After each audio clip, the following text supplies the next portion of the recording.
cabdi faarax juxa waxaa xilka ka qaaday ra'iisul wasaare Khayre 4 January maalin kadib kolkii uu tagay xuduudda Kenya iyo Soomaaliya. sabab waxaa ka socda aagan baaris iyo sahan shidaal raadin ah.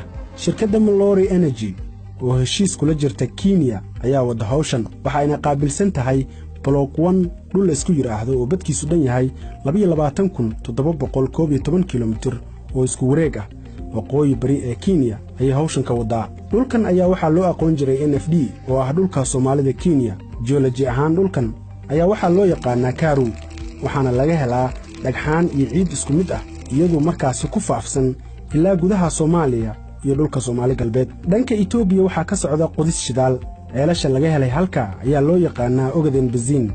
shirkad la yiraahdo China Poly Group oo heshiis kula jirta Itoobiya ayaa bilaabaysa dhoofinta shidaalka Soomaali galbeed sanadku markuu yahay 2019 waxaana lagu qiyaasay 4 trilyan oo gaas dabiici ah inuu dhulka ku jiro. haddaba balad xaawo iyo dhismaha xuduudka Kenya ka dhisayso waxa uu ku lug leeyahay howlaha shidaal baarista ee aagaasi ka socda. haddii xuduudka Kenya la soo durjiyo waxa isbedelaya xuduudda badda oo hadda muran ka taagan yahay. Kenya waxa ay samaysatay xadbadeed gudaha u soo galay badda Soomaaliya. taariikh yar haddaan dib ugu noqono 1933 ayaa waxaa xadaynta xuduudka Kenya iyo Soomaaliya dhigay xariiqda marta Ingiriiska iyo Talyaaniga oo kolka gumaysanaya labada dhan. xadayntaasi waxaa ku cad in 5 jasiiradood ee loo yaqaano Lamashaaqa ay leedahay Soomaaliya. jasiiradahaasi oo koonfur ka xiga Ras Kamboni.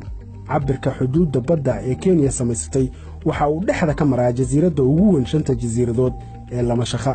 haddaba haddii xuduudka dhulka la soo durjiyo kan badda ee Kenya sheeganayso iyada lahaan doonta. dhowr shirkadood ayaa shidaal baaris iyo sahan ka wada badda lagu muransan yahay. qaybaha sida sharci darrada ah Kenya doonayso inay shidaalka uga qodo ayaa waxa ay kala yihiin Block 5, Block 13, sidoo kale Block L21, L23, L24. waxa ay Kenya kula heshiisay shirkadda Eni oo laga leeyahay Talyaaniga. 14 May 2017 ra'iisul wasaare Khayre waxa uu ka qayb galay shirka Doha Forum.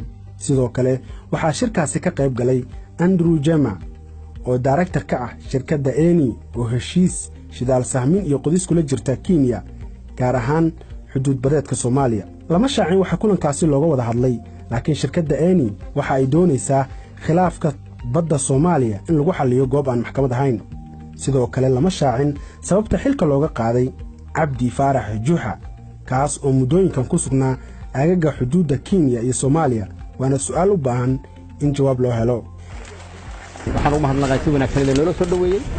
waxaan daba soconay arrintii ka taagnay xadka balad xaawo iyo Mandera. xildhibaanada Soomaaliyeed waxaa la gudboon inay baaris iyo dabagal ku sameeyaan heshiisyada madaxda qaranka ay galayaan iyo dhaqdhaqaaqyada ay sameynayaan.